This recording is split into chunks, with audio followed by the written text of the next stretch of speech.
Now this block number third, here is from 1.6, this is about the writing. अब जो ये है ये राइटिंग के बारे में है, यानी कि आपको मालूम है कि स्पीकिंग के बारे में आपको कहा है। नाउ राइटिंग हम कैसे लिख सकेंगे।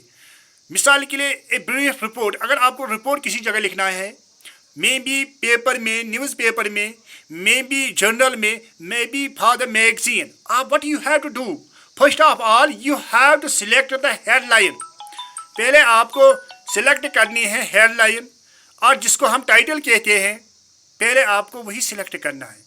यानी कि सबसे पहले आपको हेडलाइन और टाइटल सिलेक्ट करना है।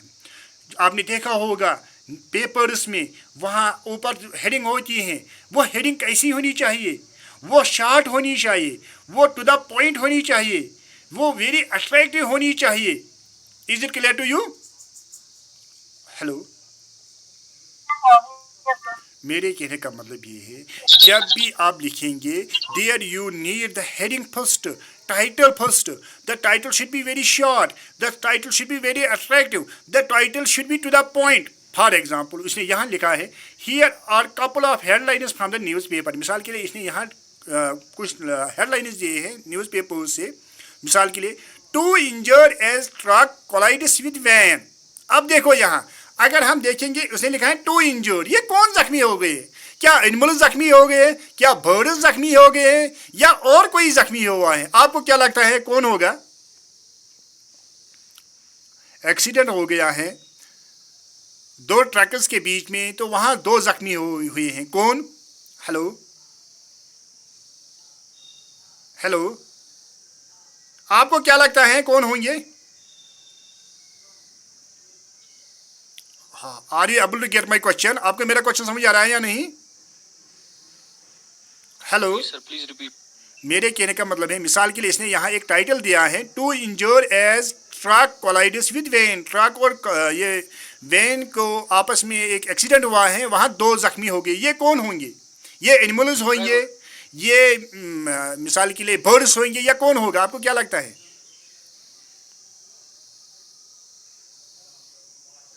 क्या लगता है? हाँ, क्या होगा? हो सकते हैं दोनों, दो पीपल। हाँ, very good very good very good very good. यही मेरे कहने का मतलब ये है, यानी कि एक्चुअली दीज आर ह्यूमन्स, ये इंसान के बारे में कह रहा है, मगर इसने यहाँ नहीं लिखा है टू मैन और टू मैन या टू ह्यूमन्स हैव इंजर्ड, उसने नहीं लिखा है। क्यों नहीं लिखा है? क्योंकि मैंने आपको पहले ही कहा है ये वेरी शॉर्ट होना चाहिए, ये टू द पॉइंट होना चाहिए। अगर ये आप ऐसे लिखिएगा two human beings have been injured in a accident which have been taken place between the truck and the van, तो उसको हम टाइटल नहीं कहेंगे। टाइटल वेरी शॉर्ट होनी चाहिए, टाइटल टू द पॉइंट होना चाहिए। तो ये तो सीधी सी बात है।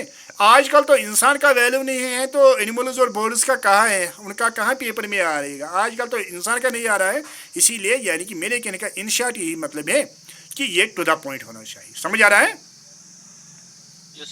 हाँ, इसी तरह bird flu strikes thousands of chickens killed, ये तो मालूम है। आप ये उसने नहीं लिखा है कि there has been the bird flu in our village. यानी कि मेरे कहने का इन शॉर्ट यही मतलब है कि जो टाइटल होना चाहिए ये शॉर्ट होना चाहिए, ये टू द पॉइंट होना चाहिए, ये अट्रैक्टिव होना चाहिए। समझ आ रहा है? इसी तरह मिसाल के लिए इसने और एक हेडिंग लिखी है protesters arrested, army called out, protesters को गिरफ्तार किया गया है। ये तो मालूम है, क्या एनिमल्स प्रोटेस्टर्स होंगे, क्या बर्ड्स होंगे? ये तो सीधी सी बात है ह्यूमन्स। उसने यहाँ नहीं लिखा human beings who have protested, man who have protested they have been arrested, नहीं। यानी कि मेरे कहने का इन शॉर्ट यही मतलब है कि ये जो टाइटल है ये टू द पॉइंट होना चाहिए, ये शॉर्ट होना चाहिए, ये अट्रैक्टिव होना चाहिए। ये समझ में आया? Yes sir. अब है यहाँ ग्रामर, तो मैंने आपको इससे पहले भी टेनिस पढ़ाया था, तो मैं फिर से आपको ये पढ़ाऊँगा जो यहाँ है present perfect and present perfect continuous. हाँ, अब मैं यहाँ ही थोड़ा इनको आपके उनके बारे में कहूँगा, क्योंकि मैंने आपको पहले ही टेनिस पढ़ाया है। जिसने नहीं पढ़ा है तो उसको भी मैं पढ़ाऊँगा। आपको मैंने इससे पहले भी शायद कहा है, मेरे एक यूट्यूब चैनल भी है जिसका नाम है डियर स्टूडेंट सलीम सर, तो वहाँ मैंने टेनिस बहुत अच्छे तरीके से पढ़ाया है स्मार्ट बोर्ड पर। स्मार्ट बोर्ड पर मैंने वहाँ पढ़ाया है, यू कैन सी देयर। आप वहाँ देख भी सकेंगे। तो वहाँ मुझे लग रहा है कि बहुत अच्छे तरीके से पढ़ाया है स्मार्ट बोर्ड पर। You can go there also, you can watch there. मैं वो शेयर भी करूँगा आपके साथ वो लिंक। एक सेकंड, ये दूसरे ये इससे मैं करूँगा क्योंकि यहाँ हाँ, या आप खुद ही देख सकेंगे वहाँ यूट्यूब में। आपको लिखना है dear student Salim sir, SALIM Salim sir है। हाँ, अब मेरे कहने का मतलब ये है, अब यहाँ उसने कौन कौन सा टेंस लिखा है, present perfect and present perfect continuous. अगर आपको याद होगा तो मैंने उस वक्त आपको कहा है कि जो ये प्रेजेंट परफेक्ट, जो भी कंटिन्यूअस, ये परफेक्ट और परफेक्ट कंटिन्यूअस हैं दोनों, मैंने आपको कहा है कि परफेक्ट में कौन सी फॉर्म होती है। किसी ने वो क्लास अटेंड किया था? हेलो, नहीं सर। हाँ, मैंने आपको कहा है कि परफेक्ट में थर्ड फॉर्म, अगर आपको याद होगा, मैं जल्दी जल्दी रिकैपिचुलेट करूंगा वो टेनिस। मैंने कहा है कि for identification of tenses we need two things. मैंने कहा कि टेनिस को आइडेंटिफाई करने के लिए हमें दो चीज़ का ज़रूरत होता है। एक मैंने कहा है हेल्पिंग वर्ब, दूसरा मैंने कहा है वर्ब फॉर्म। मैंने कहा है कि first form is used with indefinite tenses. फिर मैंने कहा कि खालिस एक्सेप्शन है कि पास्ट इंडेफिनिट में अफर्मेटिव के साथ कभी कभी हम सेकंड फॉर्म इस्तेमाल करते हैं। फिर मैंने कहा है कि third form is used with perfect. फिर मैंने कहा है कि fourth form is used with continuous and perfect continuous. वो आपको याद है। फिर मैंने कहा है अगर आप हमें देखना है प्रेजेंट इंडेफिनिट कौन है, पास्ट इंडेफिनिट कौन है, फ्यूचर इंडेफिनिट कौन है, तो मैंने आपको कहा है कि that we see with the help of helping verbs. यानी कि वो हमें हेल्पिंग वर्ब्स से पता चल रहा है कि प्रेजेंट इंडेफिनिट कौन है, पास्ट इंडेफिनिट कौन है और फ्यूचर इंडेफिनिट कौन है। समझ आ रहा है? हेलो, समझ आ रहा है मेरी बात? जी सर। हाँ, यानी कि अब यहां हमें है प्रेजेंट परफेक्ट। हाँ बताओ, प्रेजेंट परफेक्ट में कौन सी फॉर्म होगी? जल्दी जल्दी, प्रेजेंट परफेक्ट में कौन सी फॉर्म होगी? मैंने आपको ये भी कहा है, परफेक्ट में मैंने ये भी कहा ना कौन सी फॉर्म होती है। हेलो हेलो, बी क्विक, कौन सी फॉर्म है? मैंने ये भी कहा है परफेक्ट में थर्ड फॉर्म होती है, इसीलिए प्रेजेंट परफेक्ट में भी थर्ड फॉर्म। तो वहां है प्रेजेंट परफेक्ट में है थर्ड फॉर्म। और हेल्पिंग वर्ब कौन कौन? Be quick, be quick. हाँ, हेल्पिंग वर्ब होता है हैव और हैज। मैंने आपको ये चैनल का लिंक भी सेंड किया है। हाँ, हैव और हैज।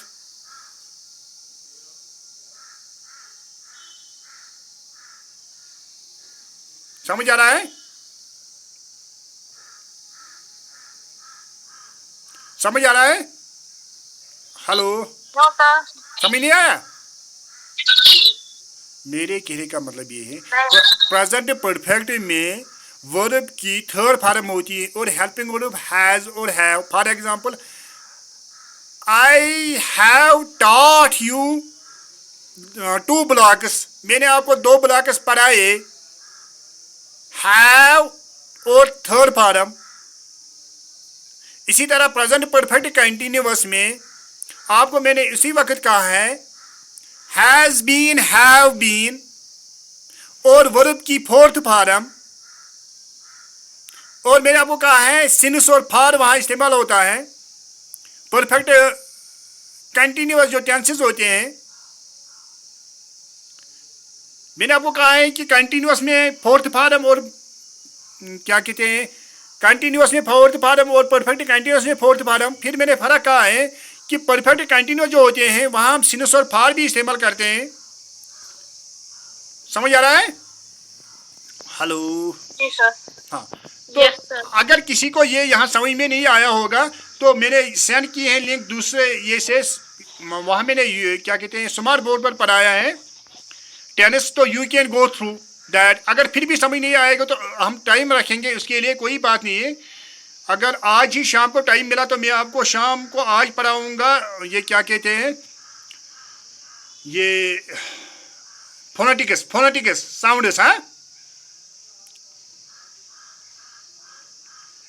समझ आ रहा है? कितने बजे पढ़ाएंगे साउंड्स? टाइम फिक्स करो, बी क्विक। 8 बजे। हेलो, सर क्या सर मैं कह रहा हूँ कि सर शाम को मैं आपको और एक क्लास दूंगा लैंग्वेज के बारे में, तो वहाँ मैं आपको पढ़ाऊंगा साउंड्स। कितने बजे?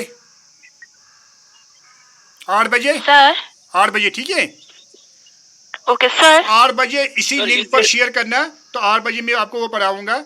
तो अब ये यूनिट सेकंड है। यूनिट सेकंड में क्या है? यूनिट सेकंड में अब उसने एक पैराग्राफ लिया है, ये उसने फ्लोटिंग मार्केट के बारे में लिया है। तो वहाँ ये इसी के बारे में कह रहा है हमें कि मार्केट थाईलैंड का। तो फिर से मतलब मैंने आपको यही कहा है, ये पैसेज है, ये पैसेज है, हाँ ये है पैसेज, ये कंप्रेशन है। अब ये खुद ही पढ़ेंगे। तो यहाँ ये मार्केट्स, डिफरेंट मार्केट्स के बारे में कह रहे हैं। देखो ये थाईलैंड के मार्केट्स के बारे में कह रहे हैं कि वहाँ जो बोट्स हैं, जैसे कश्मीर में है चहल या डल में, तो वहाँ भी ये बोट्स हैं, तो वहाँ मार्केट हैं, तो ये उन्हीं के बारे में यहाँ कह रहा है। तो आपको भी मतलब अगर कल वो कहेंगे किसी चीज़ के बारे में आपको एक्सप्लेन करना होगा, तो it is better to write that with the pictures. जैसे इसने यहाँ पिक्चर्स दिखाए हैं, तो अगर आप भी वहाँ पिक्चर्स दिखाएंगे तो वो अच्छा रहता है। सर अपने हाँ, आज अगर आप WhatsApp group join करने चाहते हो, तो I will share with you, but not at this time. Please message me at my phone number, I will share you the 700 6655397। हाँ, this is my phone number, you can message me there and I will join you in the WhatsApp group of IGNOU. 70066555397 मैंने आपको साथ share किया है, you can see that. हाँ, यानी कि मेरे कहने का मतलब ये थाईलैंड के मार्केट के बारे में कह रहा है कि वहाँ का मार्केट कैसा है, क्या है। फिर से मतलब वही यहाँ आपको ये क्वेश्चंस हैं, आपको क्वेश्चंस का जवाब देना है। तो उसके लिए मैंने आपको पहले ही कहा है क्या आपको करना है। पहले ही आपको क्वेश्चंस पढ़ने हैं, क्वेश्चन के बाद आपको ये पैसेज पढ़ना है, तो उससे आपको ईजी होता है। हाँ, अब ये स्पीकिंग मैंने आपको कहा है कि स्पीकिंग में आपको शाम को पढ़ाऊंगा, फिर भी मैं यहाँ आपको थोड़ा कहूँगा। तो स्पीकिंग में जो साउंड्स होते हैं, I will teach you that at the evening at 8। तो अब यहाँ क्या है, स्पीकिंग में ज़्यादातर वहाँ एग्ज़ाम में डायलॉग्स पूछते हैं। डायलॉग का माने है di means two and long means conversation. यह कन्वर्सेशन होती है बिटवीन टू पर्सनस। मिसाल के लिए वो वहाँ कहेंगे write a passage, write a dialogue between student and teacher. आपको क्या करना है, आपको पहले स्टूडेंट लिखना है। इसके जैसे कि इसने यहाँ लिखा है, मिसाल के इसने यहाँ लेडी लिखा है, लेडी के बाद ये डॉट 2 इस्तेमाल किए हैं, फिर लिखा है may I have a copy of Oxford dictionary. इसी तरह आपको भी लिखना है। मैंने तो ठीक नहीं फ़ोन नंबर गलत किया है। 70066555397 ठीक है, 700665553 ठीक तो है। हाँ, यानी कि डायलॉग आपको ऐसे ही लिखना है। पहले आपको कैरेक्टर का नाम लिखना होता है। मिसाल के लिए यहाँ उसने लेडी लिखा है, लेडी के बाद उसने 2 डॉट्स डाले हैं, इसके बाद लिखा है मे आई कम इन। जैसे हम आपस में बात करते हैं कन्वर्सेशन, इसी के तरह आपको वहाँ लिखना है। फिर बहुत सारे बच्चे पैराग्राफ जैसे लिखते हैं तो उसको मार्क्स नहीं मिलते हैं। ये डायलॉग में कैरेक्टर्स होने चाहिए जैसे उसने यहाँ लिखा है। इसी तरह ये ग्रामर है, passive, active voice, passive wise, तो ये मैं आपको अलग से पढ़ाऊँगा, एक्टिव पैसिव। तो ये यहाँ नहीं हम करेंगे। हाँ, अब राइटिंग में उसने लिखा है डिस्क्राइबिंग प्लेस। मिसाल के लिए आपको कल वो ऐसे में पूछते हैं राइट ए ऐसे अपॉन द ताजमहल। मिसाल के लिए ताजमहल पर आपको ऐसे लिखना होगा। आप उसको कैसे एक्सप्लेन करेंगे? आपको मैंने पहले भी कहा है, first of all you have to write about the historical events of the Taj Mahal. पहले आपको ताजमहल के हिस्टोरिकल इवेंट्स लिखने हैं कि ताजमहल कहाँ है, किसने बनाया है, कब बनाया है। After that you have to write it structure, यानी कि ये क्या ऐसा है, कितना बड़ा है, इसकी मतलब कि किस जगह वाक़ा है। समझ आ रहा है या नहीं? हेलो जी सर। वहाँ अगर वो कोई भी चीज़ पूछेंगे, मिसाल के लिए यहाँ उसने ये पिक्चर्स दिए हैं, यानी कि मार्केट है या है ये मिसाल के लिए या गार्डन है, तो you can write about that also. अब हम प्रोनाउंसिएशन, तो प्रोनाउंसिएशन मैंने आपको कहा है उसके लिए हमें पहले फोनेटिक सीखनी है, तो प्रोनाउंसिएशन इसी को कहते हैं। तो मैंने उसके लिए आपको शाम को टाइम रखा है।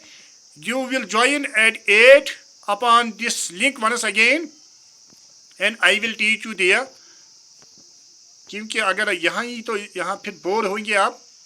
हाँ, अब है यहाँ कुछ इसने लिखा है पीपल एट वर्क। आपको मालूम है कि वही human beings, we are social animals, तो हमें मतलब बहुत जगह जाना होता है, मार्केट जाना होता है, स्कूल जाना होता है, बैंक पर जाना होता है, तो वहाँ हम कैसे बात करते हैं, तो उसने यहाँ यही लिखा है। हाँ, मिसाल के लिए एक टीवी न्यूज़ एंकर, अगर आपको कोई टीवी न्यूज़ एंकर होगा तो उसके साथ आप कैसे बात करेंगे। आपको मालूम है, आपने देखे होंगे कि शो कैसे होता है टीवी पर, कैसे वो बात करते हैं। पहले एक को देते हैं अपना टाइम, फिर दूसरा जो होता है वो अपने टाइम पर कह रहा है, कैसे वो डिबेट करते हैं, यानी कि आपस में लड़ना नहीं होता है। आजकल तो लड़ते हैं, मगर वो नहीं करना होता है। अपने टाइम में, अपने फिक्स टाइम पर आपको कहना है जो भी आपको कहना है। You have to speak about that in your fixed time. समझ आ रहा है? Hello hello, yes sir, yes sir. हाँ, ऊपर आ रहा है।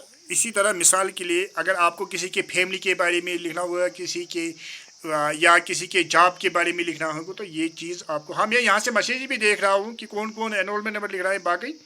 हाँ, ये इंपॉर्टेंट है, this is important for your life, if not from the examination point of view. Examination point of view मैंने आपको कहा है इम्पॉर्टेंट आपके लिए क्या है, वो मैंने आपको कहा है, वो है वहाँ आपको वो डायलॉग देंगे, right a dialogue between two students और फादर एंड स्टूडेंट। आपको वहाँ डायलॉग लिखना है, जैसे दो बंदे आपस में बात करने हैं वैसे आपको भी वो डायलॉग लिखना है। अब यहाँ है, this is important for your life, vocabulary और वर्ड पावर जिसको हम कहते हैं। आप कहते हैं सर हमें वर्ड्स मालूम नहीं, याद नहीं रहते हैं, how we will remember memorise the words.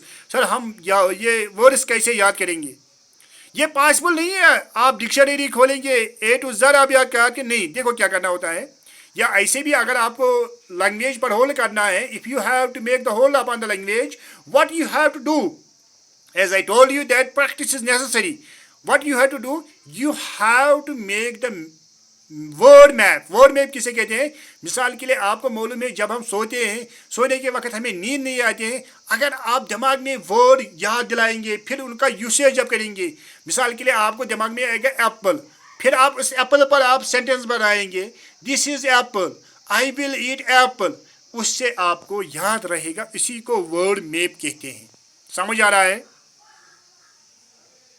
यानी कि to recapitulate, to make the map of the words in your mind. समझ आ रहा है? Yes sir. हाँ, यानी कि लिसनिंग। हाँ, अगर आप देखेंगे इसने लिखा है लिसनिंग ए पोएम। जो ये पोएम होती है, you have to remember the difference between prose and poetry. Poetry और प्रोज में क्या फ़र्क होता है? जो पोइट्री होता है that is musical, poetry musical होती है, and poetry is mostly for heart. Poetry ज़्यादातर दिल की बात करता है, because a poet whose name is Wordsworth, he has said that, he has given the definition of the poetry. He said that in poetry there is spontaneous overflow of powerful feelings and emotions recollected in tranquility. वो कह रहा है कि poetry में क्या होता है, वहाँ सपोर्टेनियस ओवरफ्लो होता है, यानी कि जो हमारे फीलिंग्स होते हैं, जो हमारे इमोशंस होते हैं, हम पोइट्री में एक्सप्रेस करते हैं, मगर वो पावरफुल होते हैं, वो बहुत ताकतवर होते हैं, यानी कि जो हम प्रोज में नहीं करते हैं, क्योंकि प्रोज में हम सोच समझ के बात करते हैं, पोइट्री में हम सोच समझ के बात नहीं करते हैं। पोइट्री में जो भी हमारे दिल में बात आती है हम उसको एक्सप्रेस करते हैं। इसीलिए जो ये पोइट्री है ये हार्ट के लिए होता है, ये ईयर के लिए होता है, क्योंकि ये म्यूजिकल होती है। ये म्यूजिकल क्यों होती है? Because there is rhyme and rhythm. इसमें राइम और रिदम होता है। With the help of rhyme and rhythm it is musical. while as the prose that has not the rhyme and rhythm, also the poem has the deeper meaning. Poem को deeper meaning होता है। आपने देखा होगा, you have seen that a stanza, for a stanza we can write so many pages. एक stanza के लिए हम बहुत सारे पेज लिखते हैं जब हम उसकी तशरीह करते हैं। समझ आ रहा है? Hello, Yes, sir. हाँ। अब है स्पीकिंग में इसने इंटरव्यू के बारे में लिखा है। तो इससे पहले भी हमने, मुझे लग रहा है यूनिट नंबर 2 में पढ़ा है कि इंटरव्यू में क्या क्या करना चाहिए। तो अब उसने यहाँ और कुछ भी दिखाया है कि इंटरव्यू में क्या करना है। क्या करना है? Be sure to pick out the right person. पहले आपको देखना है कि मुझे किसके पास जाना है। मिसाल के लिए अगर इंटरव्यू पैनल होगी, वहाँ बहुत सारे इंटरव्यूअर्स होंगे, आपको देखना है कि हु इज़ योर इंटरव्यूअर, यानी कि आपका इंटरव्यूअर कौन है। तो आपको इसी के पास जाना है। उसके बाद क्या करना है? Do your research about the topic and the person interviewed, यानी कि आपको जो आपका टॉपिक होगा, जिस टॉपिक पर भी आपका इंटरव्यू होगा, आपको उस पर पूरी रिसर्च होनी चाहिए, यानी कि आपको उस पर फुल होल्ड होना चाहिए।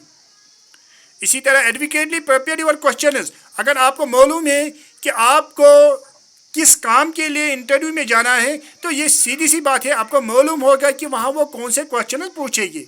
For example, if you will go for the interview of the teacher, अगर आप टीचर के लिए इंटरव्यू के लिए जाएंगे, वो आपको सीधी सी बात है, वो कहेंगे आप बच्चों को कैसे पढ़ाएंगे। अगर वो शोर करेंगे क्लास में, आप क्या करेंगे। अगर वो याद नहीं करेंगे, आप क्या करेंगे। तो ये क्वेश्चन आपको पहले ही अपने दिमाग में रखने हैं। समझ आ रहा है? Yes, sir. इसी तरह कहता है, make notice of the answers given by the interview, यानी कि मिसाल के लिए अगर आप आपस में रखेंगे, कोई इंटरव्यू होगा, कोई इंटरव्यूअर होगा, तो जो वो क्वेश्चंस करेंगे आप फिर उनके नोटिस बनाएंगे, वो आपको याद रहेंगे। ठीक, हाँ, ये सबसे इम्पॉर्टेंट है, जो आपको मैंने इससे पहले भी कहा है। जब भी आप इंटरव्यू में जाएंगे, पहले आपको ये परमिशन लेना होता है। जब भी आप एंटर होइए गेट पर, आपको कहना है मे आई कम इन सर। जब आप चेयर पर बैठेंगे, बैठने से पहले आपको कहना है sit up on the chair. समझ आ रहा है? Yes, sir. हाँ। अब इसी तरह उसने लिखा है राइटिंग डिस्क्रिप्शन। अगर आपको किसी चीज़ को डिस्क्राइब करना है, किसी भी मार्केट या किसी पर्सन को डिस्क्राइब करना है, किसी प्लेस को डिस्क्राइब करना है, तो वहाँ आपको डिटेल में लिखना है। मिसाल के लिए यहाँ इसने मार्केट दिखाया है या और कुछ दिखाया है, तो यहाँ इसको पूरे तरीके से आपको डिस्क्राइब करना है। इसी तरह ग्रामर में इसने लिखा है फ्रेजल वर्ब्स। अगर आपको याद है तो मैंने आपको वर्ब पढ़ाया है। मैंने कहा verb is action, verb shows the action और verb shows the work. For example, मैंने आपको इस वक्त भी कहा है, उर्दू में ज़्यादा इसके लास्ट पर ना होता है। खाना, पीना, चलना, दौड़ना, रोना, ईट, स्लीप, यानी कि ज़्यादातर उर्दू में उसके पीछे ना होता है। तो अब है यहाँ है फ्रेजल वर्ब्स। मैंने आपको फ्रेज भी पढ़ाया है। मैंने कहा phrase is group of words but which has not the complete meaning. अब यहाँ मगर वर्ड है फ्रेजल वर्ब्स, यानी कि a verb which has the phrase, यानी कि इन शॉर्ट आपको याद रखना है फ्रेजल वर्ब। वर्ब के साथ और कोई वर्ड जब होता है तो इसको हम फ्रेजल वर्ब कहते हैं। जब मेन वर्ड वर्ब होगा और इस वर्ब के साथ और कोई ग्रामेटिकल वर्ड होगा तो इसको हम फ्रेजल वर्ब कहते हैं। ज़्यादातर फ्रेजल वर्ब में वर्ब के साथ प्रोपोर्शंस होते हैं। हेलो, समझ आ रहा है? Yes, sir. मेरे कहने का मतलब ये है, फ्रेजल वर्ब में क्या होता है, जब वर्ब के साथ और कोई वर्ड होगा तो इसको फ्रेजल वर्ब कहते हैं। ज़्यादातर वर्ब के साथ फ्रेजल वर्ब में प्रोपोर्शंस होते हैं। ये समझ में आया? Yes, sir. Yes, sir. अब है प्रोनाउंसिएशन वाला। तो मैंने इसके लिए आपको शाम को क्लास रखा है, मैं आपको वहाँ अच्छे तरीके से पढ़ाऊँगा। वो क्या कहते हैं, पहले से ही सामने क्योंकि इस वक्त तो गला सूख जाता है फिर ज़्यादा टाइम जब लेते हैं। फिर से ये डायलॉग है इंटरव्यू क्वेश्चंस, ये आपको वही डायलॉग है, मतलब इंटरव्यू और इंटरव्यू कैसे क्वेश्चंस करते हैं और कैसे जवाब देते हैं। हाँ, अब है the smell of the food, इस पर ये पैराग्राफ है, इस पर ये आप पैराग्राफ है कि स्मेल ऑफ द फूड, इसके लास्ट पर भी यही क्वेश्चंस होंगे। तो ये डायलॉग शेप में ही है, तो you can go through it. इसमें भी वोकैबुलरी के क्वेश्चंस हैं। लिसनिंग, हाँ, लिसन में मैंने आपको कहा है कि what you have to do, you have to watch more the news, you have to watch the films, but watch them very keenly, see that how they speak, see which words they use, and try to make the use of those words in your life. तो वही ये यहाँ कह रहा है। अब हैं grammar में हम यूज टू और वुड, ये हम कहाँ इस्तेमाल करते हैं। It is known to you that both use to and would they are modal auxiliaries and they are used for the action which we have done in the past.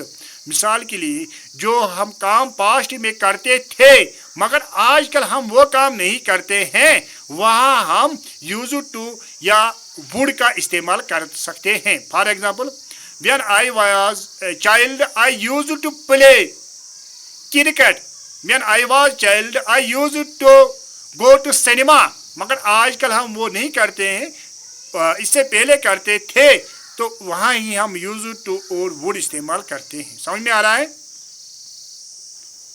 Hello hello, Yes, sir. हाँ, अब है writing. Writing story building आप कैसे बनाएंगे, तो आपको मालूम है अगर हमें कोई स्टोरी बनानी होती है, जैसे आप देखते हैं फिल्म होती है, कोई ड्रामा होती है, वहाँ क्या क्या होता है। सबसे पहले वहाँ करेक्टर्स हमें ज़रूरत होती है, हम करेक्टर्स रखते हैं, जैसे हम ड्रामा में देखते हैं, फिल्म में देखते हैं। फिर वहाँ कन्वर्सेशन होती है, फिर कोई इवेंट या कोई वाक़ा होता है और किसी वक्त पर होता है, किसी प्लेस पर होता है, या कोई प्रॉब्लम हम मतलब वहाँ कोई प्रॉब्लम रखते हैं, इस प्रॉब्लम को हम एंड ये क्या कहते हैं हल करते हैं। इसी तरह स्टोरी में क्लाइमेक्स होता है जिसको हम इंतहा कहते हैं, फिर या पीक कहते हैं, फिर एंटी क्लाइमेक्स होता है। तो ये आपको ये चीज़ स्टोरी में याद रखने हैं। प्रोनाउंसिएशन ये मैं आपको शाम को पढ़ाऊँगा साहब। पहले मुझे आपको साउंड सिखाने हैं कि साउंड्स क्या होते हैं। हाँ, 1 second. Any question till this time? हाँ, इसी तरह आज तो ये ज़्यादा बड़ा नहीं था, तो मैंने ये ख़त्म किया है। अब मैं शाम को आपको पढ़ाऊँगा एक यही साउंड्स थोड़ा बेसिक, और जिसने पहला ब्लॉक नहीं पढ़ा है तो पहला ब्लॉक में शाम को थोड़ा उसमें भी पढ़ाऊँगा और साउंड्स में। Any question? Hello sir, PDF send कर देते तो अच्छा होता सर, मेरे पास बुक नहीं है अभी। क्या मैं सुन नहीं पा रहा हूँ, क्या कह रहे हो आप? पीडीएफ मेरे को सेंड कर देते तो अच्छा होता सर, बुक नहीं है अभी। बुक नहीं है? You can download from the material from the Google. ये गूगल पर भी अवेलेबल होता है material, you can download there, you can download there. Any question? Any question? Hello, No, sir, no question. any question till this time? any question? जो मैंने आपको पढ़ाया है मैं इसका वीडियो बना रहा हूँ and I will upload that upon my channel. जो आपको मैंने भी कहा है कि मेरी चैनल है, मैंने अभी आपके साथ शेयर भी किया है, तो you can watch that from there. हाँ, आप यू कैन मैसेज मी, मैंने आपको अभी फ़ोन नंबर दिया है, you can message me there. ऐसे यार मैं नहीं कर सकूँगा, तो you can message me there. हाँ, तो मैंने आपको वो यूट्यूब चैनल का लिंक भी शेयर किया है, नाम शेयर किया है। 1 second, I will send the link also. 1 second, I will share the link. Those who are not able to see properly, they can तो मेरे वहाँ पर आया है और मैं वहाँ ये अपलोड भी कर रहा हूँ। तो शाम को मैं आपको अब क्या कह रहे हैं, एक आपको वो पढ़ाएंगे